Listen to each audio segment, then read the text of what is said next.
Students नमस्कार, मैं सुजीत कुमार आप सभी को आपकी अपनी यूट्यूब चैनल मैथ्स वाला स्वागत करता हूं। दोस्तों आज की क्लास में हम वैसे स्टूडेंट्स की बात कर रहे हैं कि स्पेशली वैसे स्टूडेंट जो सेशन 2024 से 28 सेशन में बिहार यूनिवर्सिटी में आप एडमिशन लिए होंगे ग्रेजुएशन में। दोस्तों ठीक है, उन सारे स्टूडेंट्स का आज फर्स्ट सेमेस्टर का एग्जाम हुआ है एमजे से मैथमेटिक्स का। तो उसी का आज की क्लास में हम लोग ऑब्जेक्टिव जो 3 टाइप के क्वेश्चन जो पूछे जाते थे, एक ऑब्जेक्टिव और एक मतलब पार्ट ए, पार्ट बी और पार्ट सी करके जो आपसे क्वेश्चन पूछा जा रहा था, उसी का जो पार्ट ए है जिसमें ऑब्जेक्टिव क्वेश्चन पूछे जाते थे, ठीक है, जिसमें 10 क्वेश्चन आपसे पूछे जाते हैं और प्रत्येक क्वेश्चन जो है आपको 2-2 नंबर का रहता है, ऑब्जेक्टिव रहता है दोस्तों। ठीक है, जैसा कि आप यहाँ भी देख पा रहे होंगे। ठीक है, तो उसी क्वेश्चन का आज की क्लास में हम सॉल्यूशन करने वाले हैं। ओनली ऑब्जेक्टिव पार्ट का ही या कहें पार्ट ए का ही हम आज की क्लास में सॉल्यूशन आपको बताने वाले हैं दोस्तों। ठीक है, और फिर आप लोग कमेंट कीजिएगा तो फिर हम लोग पार्ट बी और पार्ट सी का भी जो प्रॉपर सॉल्यूशन है उस सॉल्यूशन की हम बात करेंगे दोस्तों। ठीक है, और एक और बात है कि जैसे आप लोग का यह एग्जाम सेमेस्टर 1 का एग्जाम कंप्लीट हो जाएगा तो मेरा एक सेमेस्टर 2 के लिए आप बिहार यूनिवर्सिटी में या बिहार के किसी भी यूनिवर्सिटी में अगर आप एडमिशन लिए होंगे और चाहते होंगे सेमेस्टर 2 का प्रिपरेशन बहुत अच्छे तरीके से टाइम पे कंप्लीट करना, तो मैं एक कोर्स जल्द ही लॉन्च करने वाला हूं। उसका नोटिफिकेशन आपको दे दिया जाएगा कि बैच कब से स्टार्ट होगा,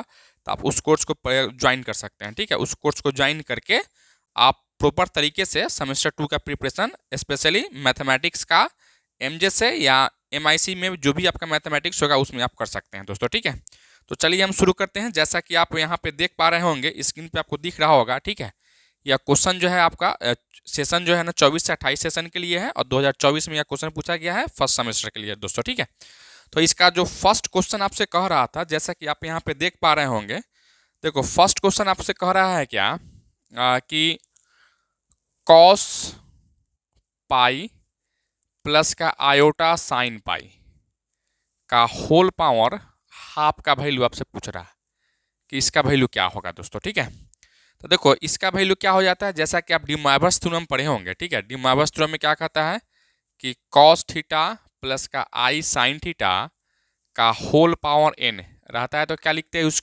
इसको लिखते हैं हम लोग कॉस एन थीटा और प्लस का आई साइन एन थीटा लिखते हैं। ठीक है, ये जो पावर है वह क्या हो जाता है आपका, तो एंगल में मल्टीप्लाई हो जाता है। ठीक है, उसी तरह से यहाँ जो पावर आप देख रहे हो हाफ जो दिया गया 1/2, उसको क्या करोगे, एंगल में आप मल्टीप्लाई करोगे, अर्थात इसी चीज को आप क्या लिख सकते हो यहाँ से कॉस पाई/2 प्लस का आई साइन पाई/2 लिख सकते हैं। ठीक है, और कॉस पाई/2 का मतलब क्या होता है, 90 डिग्री होता है, तो इसका वैल्यू क्या होता है, कॉस 90 0 हो जाता है और प्लस का आई इंटू साइन 90 क्या हो जाता है, 1 हो जाता है। ठीक है, अर्थात यहाँ से क्या लिखोगे, आई लिख सकते हो, यानी इसका वैल्यू जो आयोटा आएगा, अर्थात जो आप ऑप्शन नंबर देख रहे होंगे वह ऑप्शन नंबर आपको दिख रहा होगा, क्या नंबर ऑप्शन में आपका क्लिक होगा, तो ये ऑप्शन नंबर आपका 3 सही होगा। ठीक है, ऑप्शन नंबर जो है आपका 3 इसका करेक्ट होगा। ठीक है, हालांकि यह जो बच्चे बनाए हैं यह शायद ऑप्शन नंबर ए को टिक कर दिए हैं, जो कि यह आपका गलत है। ठीक है, सॉरी, ऑप्शन नंबर बी को क्लिक किए हैं। ठीक है, -1, तो जो कि यह गलत है दोस्तों। ठीक है, यानी ऑप्शन नंबर इसका क्या होगा, तो 2 इसका ही सही होगा दोस्तों। ठीक है, इसी तरीके से हम लोग नेक्स्ट क्वेश्चन में आते हैं।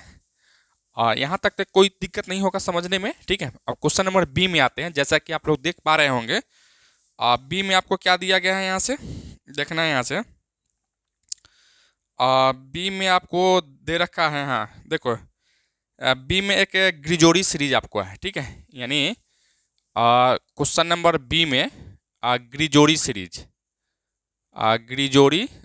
ठीक है, और ग्रिजोरी सीरीज का जो स्टेटमेंट होता है ना, वो हमेशा होता है theta equal to 10 theta minus का 10 क्यू थीटा बाई 3 प्लस का 10 के पावर 5 थीटा बटा में 5 माइनस का डॉट डॉट डॉट होता है। ठीक है, जैसा कि आप क्वेश्चन भी देख पा रहे होंगे, और यह स्टेटमेंट जो है ना तभी वैलिड होता है जब थीटा हमेशा क्या हो, तो -π/4 से लेकर π/4 के बीच में हो दोस्तों। ठीक है, अगर यह इसके बीच में होगा तभी यह स्टेटमेंट या यह जो आपका ग्रिजोरी सीरीज है वह वैलिड रहता है। ठीक है, तो इसका मतलब क्या है कि यही इसका ऑप्शन में होना चाहिए था, जो कि आप ऑप्शन नंबर देख रहे हैं ए में भी नहीं है, ऑप्शन नंबर बी में भी नहीं है, और ऑप्शन नंबर सी में एक आपको दिया गया theta greater than equal to -π/2 और लेस देन इक्वल टू आपको π/4 दिया गया है दोस्तों। ठीक है, तो यहाँ भी अगर π/2 रहता, जैसे में यहाँ दिया गया है ना theta greater than equal to -π/2 और लेस देन π/4। यहाँ π/4 आता तो फिर यह ऑप्शन सही हो जाता, ठीक है। और एक और ऑप्शन आपको दिया गया है, theta is any real number, ठीक है। तो आपको एक्चुअली में यही ऑप्शन होना चाहिए था, जो कि यह नहीं दिया गया है, या हो सकता है कि अगर मिस प्रिंट किया होगा तो अगर यहाँ पे इसको करोगे π/4 करोगे तो फिर आपका ऑप्शन नंबर क्या होगा, तो ऑप्शन नंबर आपका 3 करेक्ट होगा दोस्तों, ठीक है। अगर यहाँ आप 4 करते हैं तब, अगर आप नहीं करते हैं तो फिर यह क्वेश्चन में कुछ ना कुछ आपका करेक्शन होने वाला था दोस्तों, ठीक है। तो इसी तरीके से अब आते हैं हम क्वेश्चन नंबर नेक्स्ट में। जैसा कि आप यहाँ से देख पा रहे होंगे, क्वेश्चन नंबर नेक्स्ट में क्या कहता है, तो नेक्स्ट में कहता है द वैल्यू ऑफ -i के पावर i, ठीक है। यानी माइनस आयोटा के पावर आयोटा जो है उसका आपको क्या निकालना है, वैल्यू को निकाल लेना है, ठीक है। तो चलो हम देखते हैं क्या है इसका। देखो यही आपको दिया गया है, क्वेश्चन नंबर कितना है, सी है, ठीक है भाई।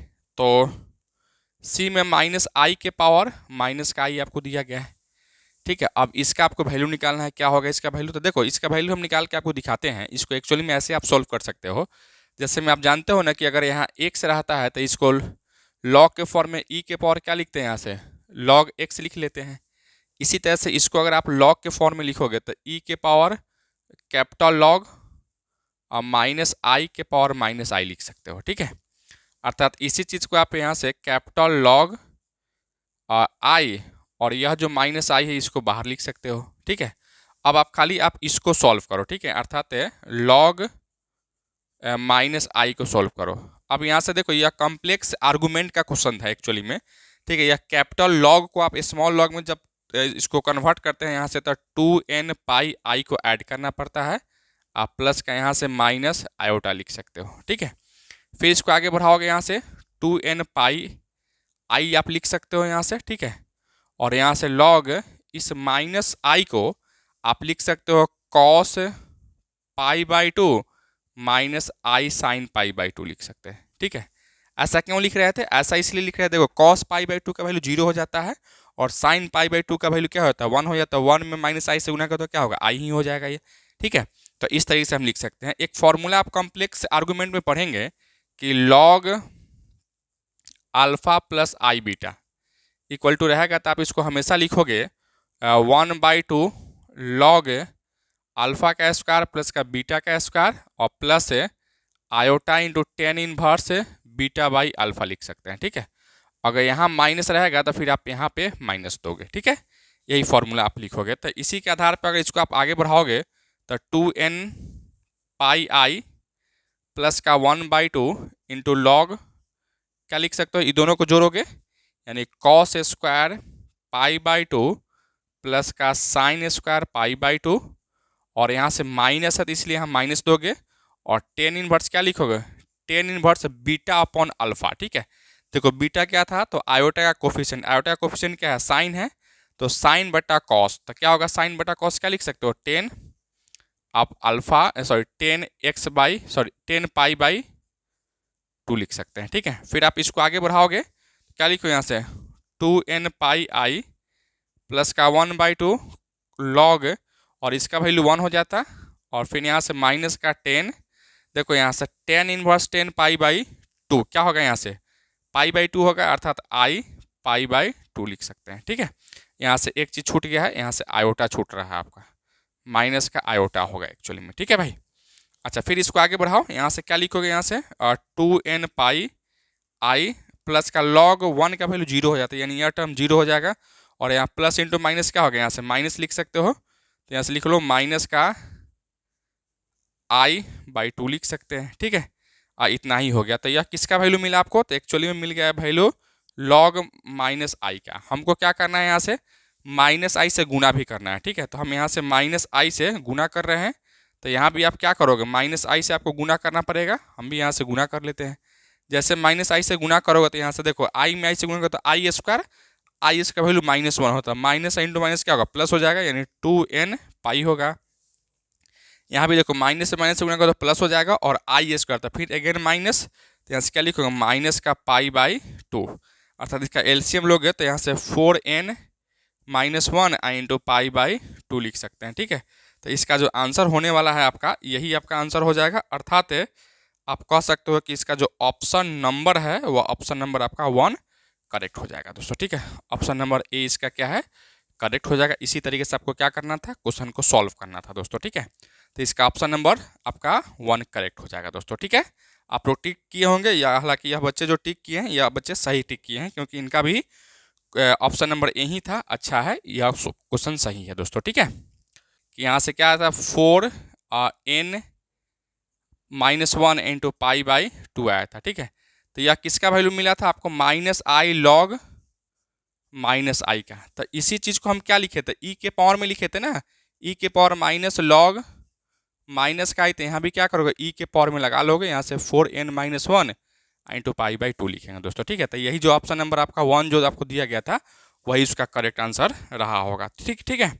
डी में आपको दिया गया है, या कॉम्प्लेक्स से नहीं हाइपरबोलिक फंक्शन क्या कहता है, क्या जैसा कि आप क्वेश्चन भी वहाँ पे देख पा रहे होंगे, 10ix को आप क्या लिख सकते हैं, ठीक है। तो आप 10ix को जो है ना आप लिख सकते हो 10 या हाइपरबोली, आप सकते हो आई को तुम बाहर निकालोगे, ठीक है, और यहाँ से 10 हाइपरबोला x लिख सकते हैं, ठीक है। यही आप इसको लिख सकते हैं, किसको, तो इस चीज़ को लिख सकते हैं, ठीक है। अगर यही बात ऐसे पूछता कि भाई 10 हाइपरबोलिक x क्या होगा, तो यहाँ से माइनस का i10ix हम लिख सकते थे। तो हमसे यह पूछा गया तो यह इसके बराबर होगा, यानी यही इसका क्या होगा, तो यहाँ ऑप्शन नंबर जो आप देख रहे हैं 1, यही इसका ऑप्शन नंबर 1 ही इसका क्या होगा, तो करेक्ट होगा भाई, ठीक है। यानी ऑप्शन नंबर 1 डी का आपका करेक्ट होने वाला है, ठीक है। डी में आते हैं, सॉरी ई में आते हैं, ठीक है। जैसा कि आप वहाँ देख रहे हैं, कहता है क्या, the equivalence relation in A set is. देखो इक्विवेलेंस रिलेशन क्या होता है, इक्विवेलेंस रिलेशन जो है ना, वह रिलेशन होता है जो कि वह 3 कंडीशन को या 3 रिलेशन को फॉलो करता हो, ठीक है। पहला क्या है कि वह आपको रिफ्लेक्सिव होना चाहिए था, रिफ्लेक्सिव रिलेशन हो। और रिफ्लेक्सिव का मतलब आप समझते हैं कि अगर a, जो है ना R में बिलोंग करना चाहिए था, फॉर ऑल a कोई सेट A से आता, ठीक है।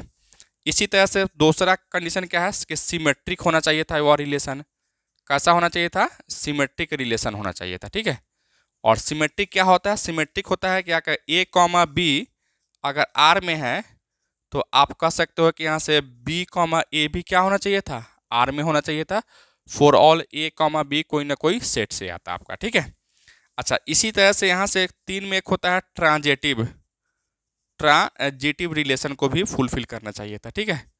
और ट्रांजेटिव रिलेशन क्या कहलाता है, ट्रांजेटिव रिलेशन कहलाता है कि अगर a, b अगर R में है, ठीक है, और b, c भी अगर R में है, तो इसका फर्स्ट एलिमेंट अर्थात a और इसका लास्ट एलिमेंट यानी c भी क्या होना चाहिए था, R में बिलोंग होना चाहिए था। For all a, b, c आपको कोई ना कोई सेट A से आता। तो कोई भी रिलेशन अगर यह तीनों रिलेशन को अगर सेटिस्फाई करता तो हम उसको इक्विवेलेंस रिलेशन कहते हैं, ठीक है। तो यहाँ ऑप्शन में आपको दिया गया है, ऑप्शन नंबर आपको सी जो देख रहे हैं, रिफ्लेक्सिव होना चाहिए था, सिमेट्रिक होना चाहिए था और ट्रांजेटिव होना चाहिए था। यानी ऑप्शन नंबर सी अर्थात आप ऑप्शन नंबर यहाँ से 3 इसका क्या होगा, करेक्ट आंसर होगा दोस्तों, ठीक है। ऑप्शन नंबर इसका 3 ही सही होगा, जो कि अब बच्चा जो मारा है टिक किया है वह सही है इसका, कि ऑप्शन नंबर सी ही इसका क्या होगा, सही आंसर होगा दोस्तों, ठीक है। जैसा कि आप क्वेश्चन में भी देख पा रहे थे। चलिए हम लोग नेक्स्ट क्वेश्चन में आते हैं। और नेक्स्ट क्वेश्चन आप लोग देखिए क्या दिया गया है, एक बार पढ़िए और एक बार बताइए सभी लोग कमेंट करके कि इसका आंसर जो है ना, यह बच्चा जो टिक किया है क्या वह सही है या इसमें कुछ करेक्शन आपको करना पड़ेगा दोस्तों, ठीक है। एक बार कमेंट करके दिखाओ, सब बताओ कि क्या इसका सही आंसर होगा या क्या आप लोग बना के लाए हैं। आप लोग भी अपना अपना कमेंट बॉक्स में छोड़ दीजिए कि कौन कौन से ऑप्शन आपका सही है, ठीक है। आओ यहाँ से एफ में हम आते हैं भाई, ठीक है। या एफ नंबर में आपको दिया गया है एक क्यूबिक इक्वेशन दिया है, ax³ प्लस का bx² प्लस का cx प्लस का d = 0, ठीक है। और इसका अल्फ़ा बीटा गामा 3 रूट है। तो आपको कहता क्या है कि यहाँ से देखो, यहाँ से रूट है तो हम लोग या थ्योरी ऑफ इक्वेशन का क्वेश्चन है, और थ्योरी ऑफ इक्वेशन में आप लोग रूट एंड कोफिशिएंट के बीच का रिलेशन आप लोग पढ़े होंगे, ठीक है।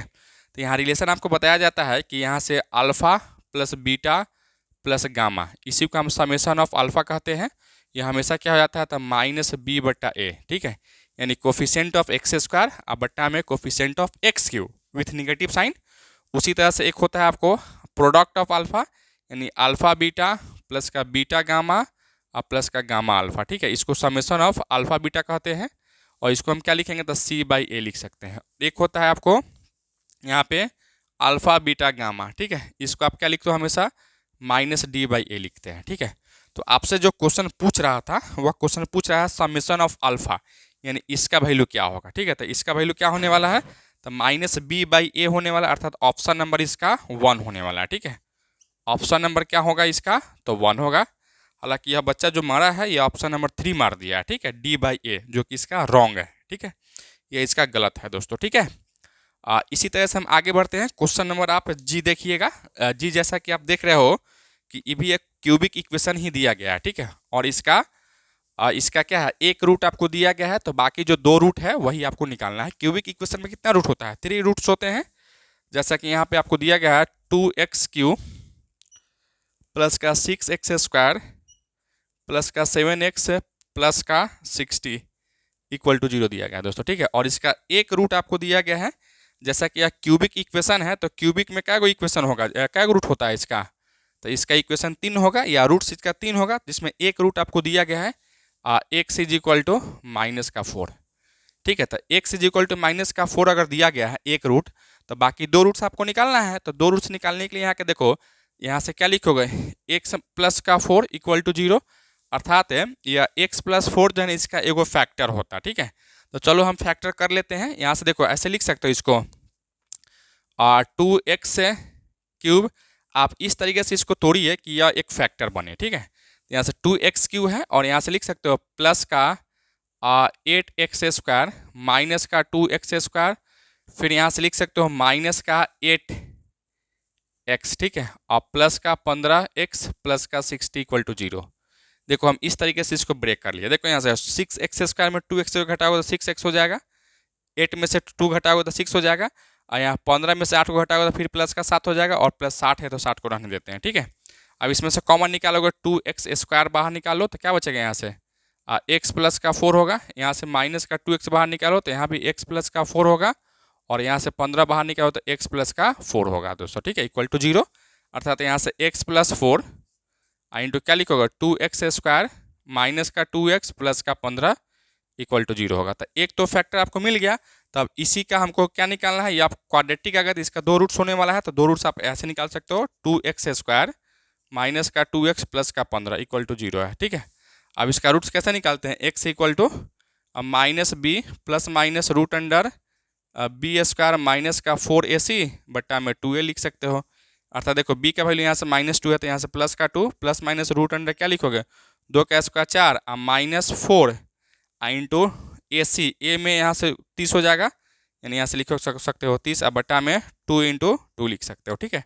इसको फिर आगे बढ़ाओ, यहाँ से क्या लिखोगे 2x = प्लस से 2 प्लस माइनस √, यहाँ से लिख सकते हो ये 120 हो जाता है, यानी माइनस का 116 अब बट्टा में आप 4 लिख सकते हैं। फिर इसको आगे बढ़ाओगे तो क्या लिखो यहाँ से 2 प्लस माइनस का इसको आप लिख सकते हो क्या लिखोगे यहाँ से 2 √29i, ठीक है, अब बट्टा में यहाँ से 4, यहाँ से ऊपर में 2 को कॉमन निकालो तो क्या लिखो यहाँ से 1 प्लस माइनस का √29i अब बट्टा में 2 लिख सकते हैं। अर्थात यहाँ से x का वैल्यू 1/2 प्लस माइनस √29i/2 लिख सकते हैं, जो कि आपको ऑप्शन नंबर आप देख रहे होंगे तो ऑप्शन नंबर 1 ही इसका क्या होगा करेक्ट होगा, जो कि आप बच्चा भी जो है ना आप देख सकते हैं कि यह कौन सा ऑप्शन को टिक किया है, आप एक बार इसको चेक कर सकते हैं दोस्तों, ठीक है। यानी इसका जो ऑप्शन होगा वह क्या होने वाला है, तो ऑप्शन नंबर आप देख सकते हैं या टिक किया है, ऑप्शन नंबर इसका ए सही होगा, लेकिन यह बच्चा जो है ना ऑप्शन नंबर बी को क्लिक किया है, जो कि यह गलत है दोस्तों, ठीक है। इसी तरीके से हम लोग नेक्स्ट क्वेश्चन में आते हैं, क्वेश्चन नंबर H में, जो कि आपका सेकेंड लास्ट क्वेश्चन है। हम लोग इसको देखते हैं कि इसको कैसे हम सॉल्व करेंगे दोस्तों, ठीक है। क्वेश्चन नंबर H की ओर हम बात करते हैं। इस क्वेश्चन में किसी को कोई दिक्कत नहीं होना चाहिए था ऐसा, ठीक है। तो चलो हम आते हैं नेक्स्ट में, यानी क्वेश्चन नंबर H में, ठीक है। देखो H में आपको क्या कह रहा था कि कहता है कि 8 कॉन्ग्रुएंस 4 मॉडुलो 2, ठीक है, यही बात आपको पूछ रहा है कि इसका क्या होगा दोस्तों, ठीक है। देखो आप लोग जानते होंगे जब नंबर थ्योरी आप पढ़े होंगे, नंबर थ्योरी में आपको ऐसा रहता है कि A congruence B modulo M, ठीक है। देखो इसका मतलब होता है क्या कि यह जो m जो है ना वह m आपको a और b को डिवाइड करे, ठीक है, दोनों को डिवाइड करे और दोनों का रिमाइंडर सेम होना चाहिए था, ठीक है। दोनों का अगर रिमाइंडर सेम होगा, ठीक है, तो इसका मतलब यही होता है कि a और b को आप डिवाइड करते हो जो कि m से और दोनों का रिमाइंडर सेम हो, अर्थात अगर इसको ऐसे भी लिखा जाता है कि a माइनस बी, ठीक है, a माइनस बी आपको क्या करना चाहिए था, एग्जैक्टली डिवाइड होना चाहिए था, डिविजिबल बाई क्या होना चाहिए था, m होना चाहिए था, ठीक है। और a माइनस बी जो है ना वह हमेशा जीरो होगा, क्यों, क्योंकि इसका भी रिमाइंडर सेम होगा, इसका भी रिमाइंडर सेम होगा, तो सेम में से सेम घटाइए तो जीरो हो जाएगा, ठीक है। तो इसी के आधार पर अगर इसको आप लिखोगे तो क्या लिखोगे यहाँ से, 8 माइनस का 4 और वह क्या होगा, इज एग्जैक्टली या सिंपल आप डिविजिबल बाई क्या लिख सकते हो, यहाँ से 2 लिख सकते हो, अर्थात यहाँ से 8 माइनस 4 जो है ना वह 2 से क्या करता है, डिवाइड करता है दोस्तों, ठीक है। अर्थात इसका जो ऑप्शन है वह ऑप्शन नंबर आपका ए सही था, ए बोले तो 1 इसका ऑप्शन नंबर सही था, जो कि यह स्टूडेंट्स जो क्लिक किया है वो ऑप्शन नंबर 2 को बनाया है, ठीक है। यानी 8 minus 4 is exactly divisible by 4 जो कि रॉन्ग है, ठीक है। इसी तरीके से हम लोग आई में आ जाते हैं। देखो आई जो क्वेश्चन आपको कह रहा है, a matrix has an inverse of it only when it is, ठीक है।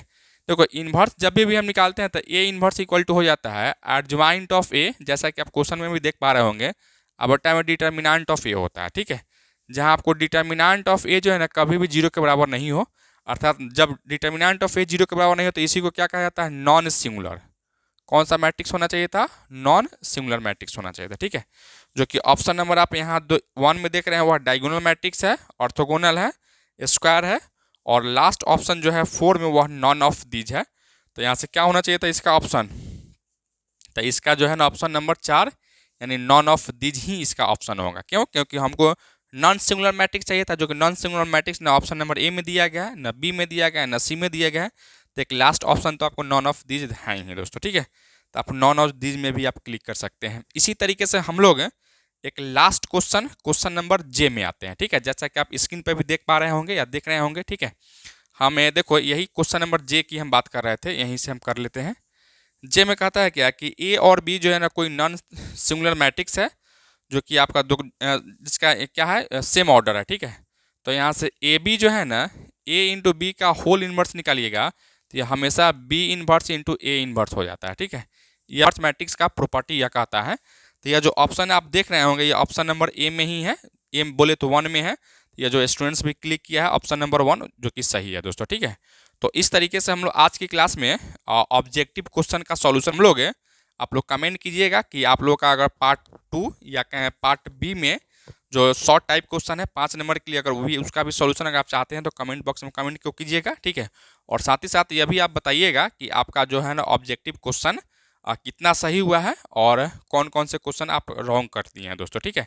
और एक्चुअली में आपका होता क्या है कि आपका जो रिजल्ट जो है ना वो ऑब्जेक्टिव पे ही डिपेंड करता है, क्योंकि ऑब्जेक्टिव 20 नंबर का होता है और 20 नंबर आपके लिए मायने रखता है दोस्तों, ठीक है। तो अगर आप ऑब्जेक्टिव को करेक्ट बनाए होंगे तो एग्जैक्टली आपको 20 नंबर दिया जाएगा, और नहीं तो कहीं से भी कोई ऑप्शन गलत होगा तो फिर आपको नंबर कट जाएगा दोस्तों, ठीक है।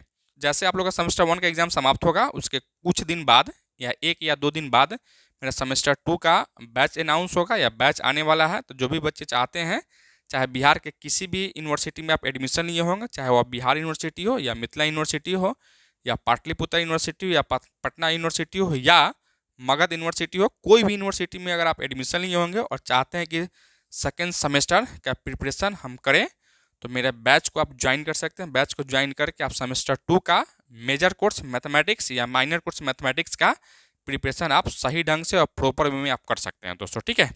जैसे बैच स्टार्ट होगा आपको नोटिफिकेशन दे दिया जाएगा यूट्यूब के माध्यम से, तो आप लोग क्लास को ज्वाइन कर लीजिएगा, ठीक है।